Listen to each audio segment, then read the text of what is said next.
Good morning friends, welcome to PD classes. Today a very important session for all those who want to make their career in company law. I hope students there would be interesting questions today and hope that both of our channels PD classes and interview guide you would be enjoying and learning lot many things regarding spoken English, personality development, body language videos on both our channels. तो मैं welcome करता हूँ सबसे पहले मनीष को. मनीष, आज हमारा जो टॉपिक है वो कंपनी लॉ है और ये एक मॉक सेशन है. First of all, I want to know what is company law and what are its importance. Okay, company law or corporate law is a law body or body of law that governs the rights, duties, or the legalities of person to act accordingly as per the Indian Companies Act. Okay. To ensure that we work according to the law of the company or to have a smooth functioning of the business operations, the company law is required for in every country to ensure the smooth functioning of the operation and to ensure the consistency and accountability in business operations. Okay. Can you tell me the difference between corporate and business law? Yeah, sure. The difference between corporate law and business law is that while the corporate law focuses on legal aspects like the sale and the distribution of goods in the market, but the business law is work upon various legal aspects like the acquisitions or the mergers or the formation of companies and etc. Before I go with more technical questions regarding company laws, I'm giving chance to Kajal and she'll be asking you HR based questions. Please Kajal, ask your question. Okay, sure sir. Tell about your weakness and strength. As per the positive sides of my personality, which make me an asset, are I have a versatile personality and I love challenges, and I also love to do various things regarding my interest in this business sector and in the law sector. And now, as per the limited side of my personality, are I have a sort of a perfectionist nature. That is, I can't tolerate the poorly executed work of my clients as well as my colleagues. Okay, tell me the responsibilities of corporate lawyer. Okay, the responsibility of a corporate lawyer are to ensure the compatibility or the compatibility of the commercial transaction and as well as to advise the companies in various financial or legal aspects like the acquisitions or the formation of companies and other business problems. Okay. Whether a private company having paid up share capital of 45 lakhs and turnover of 20 crores as per the last audited balance sheet will be treated as small company or not? Okay, so as per the provisions of section 2 subclause 85 of the Companies Act, a small company other than a public company is a company whose paid up share capital does not exceed rupees 50 lakhs or such higher amount has been prescribed, but which shall not be more than rupees 5 crores, or the turnover of such company shall not exceed rupees 2 crores or such higher amount has been prescribed which shall not be more than rupees 20 crores. But the provisions of this section does not apply to a holding company or a subsidiary company or the company registered under section 8 of the Companies Act or a company who is governed by any special act of the parliament. And now, as we have discussed that there is a word or in between the two limits. So if any company fulfills any one of the following conditions, he is eligible to be a small company. And now in the given question, though the paid up share capital of the company is 45 lakhs, that is below the 50 lakhs, but the turnover of the company is rupees 20 crores, that is which is above the applicable limit of rupees 2 crores. So the company is not considered as a small company. Okay. Whether the concept of proxy is relevant to a person who has voted electronically? Okay, the concept of proxy is a facility which is entitled to the person so that to vote in the meetings if he cannot attend the meeting personally. In this the person appoint a proxy so that he vote on his behalf in the meeting and to vote on his behalf. But and another side we have is the voting by electronic means. In this, the individual can vote electronically by giving vote himself. And when the person voted electronically, the concept of proxy or the appointment of proxy becomes irrelevant. Okay.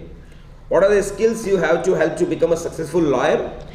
So let's discuss about some of the skills which are needed to become a successful lawyer. The skills which are needed to become a successful lawyer are to work as a teamwork. Because we know that in every type of work or in every type of work, in every type of job, working as a team is must required, and to have the problem solving abilities and to work accordingly and to have the communication skills both writtenly and verbally, and to have the power of understanding people and to create a network and to motivate them and various other abilities. And so how do you become an asset to company then?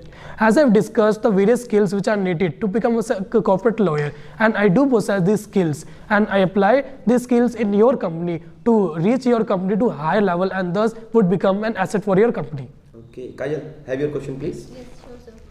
about your family. Let's talk about my family relations. As per my family relations are concerned, I have an adorable family of 6 members. Okay, what is your father? The name of my father is Sanjay Rajvanshi and he is a businessman. Okay. Why you don't opt your business? Why you come in company laws and commerce part? What is Yeah, that's a very nice question. Actually, we all learned in business there are much of legal aspects, various contract act and we have to comply with various legal aspects in the contract act and other sales of goods act and companies act. Right. And so, first of all, I want to learn about the company law and to indulge and to gain much expertise and knowledge in this field, to work as a lawyer, to work as a corporate lawyer and gain much knowledge there, and then indulge in any type of business to reach the business to a great level. That's great. How you yourself keep update with all these law trends and the latest trends? Okay, actually I keep updated myself. Especially company laws. Okay, I actually keep updated with my company law, as I have applied to various subscription relating to the tax, or law, mainly the company law subscription from various type of experts or the institutions or the colleges or the institute themselves itself, which is the Institute of Chartered Accountants of India. And I do update myself from various e-newspapers, like the most famous newspaper is the Economic Times or the Hindustan Times. And so this is how I keep update myself with the company law. Okay, now I'm giving you one situation. Okay. In terms of Section 73 of Companies Act 2013, deposits do not include receipt of money from directors of company, but money received from the member is treated as deposits. Yeah. In case deposit is taken from a person who is both a director and a member of company, will such receipt of money be treated as deposit or not? Actually, any amount received by a person who at the time of giving such money to the company is a director of the company, then such amount will be deposit. But if the director declares or gives any type of declaration that the amount given by him to the company is out of the funds which are not borrowed from any type of borrowing institution or any type of funds which are collected through deposits by people, and then if such declaration is given by the director, then such deposit is not treated as deposit by the director. But if any type of money is given by the member of the company, then such amount will be treated as a deposit. And now let's discuss about this question that both a member and who is also a director gives the money. So in this question, whenever a person who is also director of the company gives any amount of money to the company, then such amount will be treated as a deposit which will be given by the member itself. Okay. Is it mandatory for company to keep its documents, records, registers and minutes in electronic form? It's an optional for the companies to keep their deposits or to keep their documents, registers or minutes in electronic form or either in other form or in physical form. But as per Rule 27 of the Companies Management and Administration Rules 2014, every company or every listed company or a company who has members not less than 1,000 shareholders, debenture holders or security holders, they have to keep their registers or minutes in electronic form must. What are the provisions with respect to signing of financial statements under the Companies Act 2013?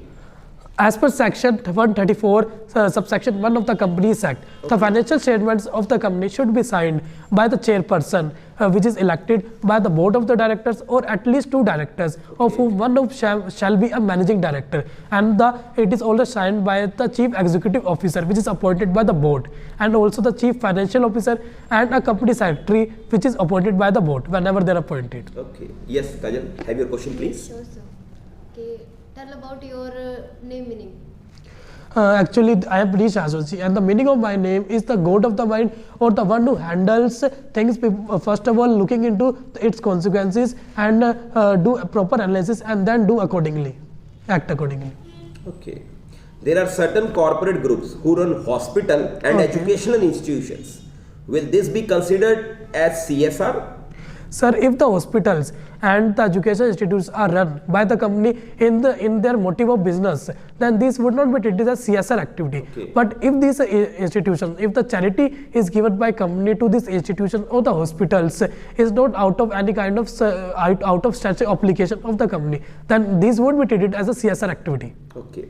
If a company having turnover of more than 1,000 crore or more Okay. but has incurred loss in any of the preceding 3 financial years, Okay. then whether such company is required to comply with provisions of section 135 of Companies Act 2013. Section 135 of the Companies Act is related to the corporate social responsibility of the company. Okay. And in this section, if any type of 3 limits is included or any type of 3 limits is conducted, that is the turnover is rupees 1000 crores or more and the net profit is rupees 5 crores or more, or the net worth of the company is rupees 500 crores or more, then the company is required to comply with the provisions of section 135 of the Companies Act. And now in this question, though the company has incurred loss in the preceding financial year, but as the turnover of the company is more than rupees 1000 crores and more, so the company is required or is must required with the provisions of section 135 of the Companies Act. Okay, what do you mean by doctrine of estoppel?